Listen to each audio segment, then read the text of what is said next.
तो चलिए आज बात करते हैं 2011 की भारतीय जनगणना की। ये सिर्फ कुछ नंबर नहीं है। नहीं, ये कहानी है 121 करोड़ लोगों की। एक ऐसी कहानी जो हमें दिखाती है कि एक देश के तौर पर हम उस वक्त कहाँ खड़े थे। तो आइए मिलकर इस कहानी के पन्ने पलटते हैं।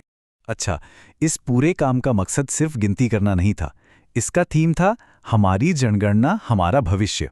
ये एक लाइन ही सब कुछ साफ कर देती है कि इन्हीं आंकड़ों पर देश की आने वाली नीतियां और योजनाएं टिकी होती हैं। ये हमारे कल का एक ब्लूप्रिंट है, कह सकते हैं। और ये है वो हेडलाइन नंबर जिसने पूरी दुनिया का ध्यान खींचा था, 121 करोड़। जी हाँ, 2011 में भारत की आबादी इतनी थी।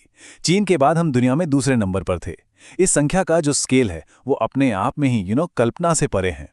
तो सवाल ये है कि ये 121 करोड़ का आंकड़ा बना कैसे?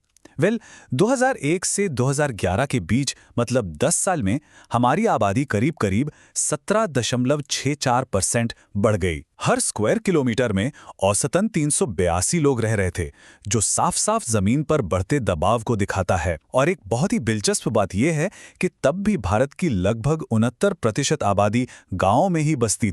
देखिए, ये तो हो गई मोटी मोटी बातें, लेकिन जनगणना का असली जादू तब शुरू होता है जब हम इन आंकड़ों के जरिए समाज के अंदर झांकते हैं। और यहाँ कहानी थोड़ी पेचीदा हो जाती है, जिसमें कुछ अच्छी खबरें हैं तो कुछ गहरे सवाल भी हैं। चलिए शुरुआत अच्छी खबर से करते हैं। ओवरऑल सेक्स रेशियो यानी प्रति 1000 पुरुषों पर महिलाओं की संख्या 2001 में 933 थी, जो 2011 में बढ़कर 943 हो गई। ये एक छोटा सा ही सही, लेकिन सही दिशा में उठाया गया एक बहुत बहुत जरूरी कदम था। लेकिन जैसा मैंने कहा, कहानी हमेशा सीधी नहीं होती।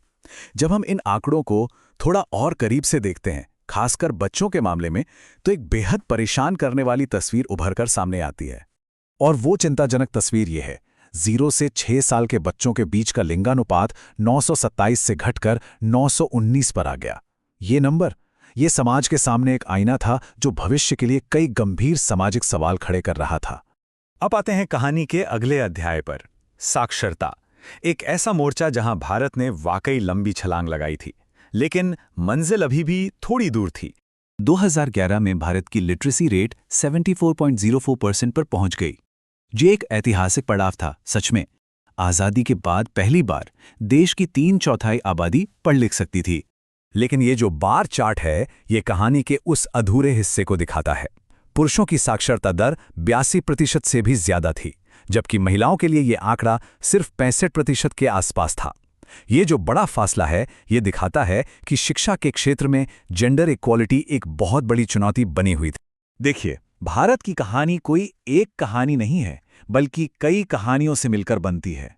और जनगणना के आंकड़े राज्यों के बीच की इस जबरदस्त डाइवर्सिटी को बिल्कुल साफ दिखाते हैं। ऐसा लगता है जैसे एक देश के अंदर ही कई अलग अलग देश बसते हों। जरा आबादी का ये फर्क देखिए।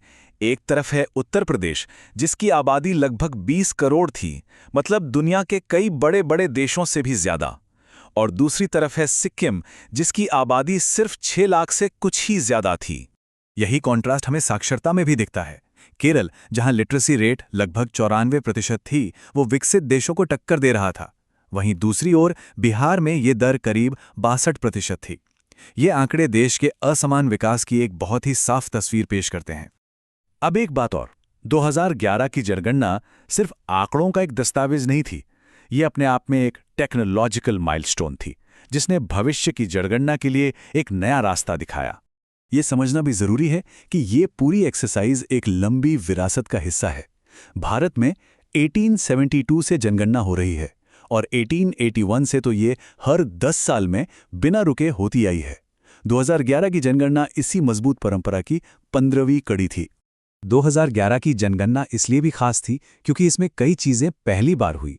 ये पहला मौका था जब नेशनल पॉपुलेशन रजिस्टर के लिए बायोमेट्रिक जानकारी ली गई। डेटा कलेक्शन के लिए डिजिटल तरीकों का इस्तेमाल शुरू हुआ, और सामाजिक आर्थिक स्थिति पर पहले से कहीं ज्यादा गहराई से जानकारी जुटाई गई। तो इन सब आंकड़ों और इस पूरी मेहनत का मतलब क्या है? असल में इसका मतलब ये है कि जनगणना एक आईना है जो हमें हमारी ताकत और हमारी कमजोरियां दोनों दिखाता है। ये एक तरह से पूरे देश का हेल्थ चेकअप है, जिसके आधार पर भविष्य का इलाज तय होता है। तो 2011 ने हमें एक ऐसे भारत की तस्वीर दिखाई जो तेजी से बदल रहा था, विरोधाभासों से भरा था, तरक्की भी कर रहा था, पर चुनौतियों से भी जूझ रहा था। अब सोचने वाला सवाल यह है कि अगला दशक भारत की इस कहानी में कौन से नए अध्याय जोड़ेगा।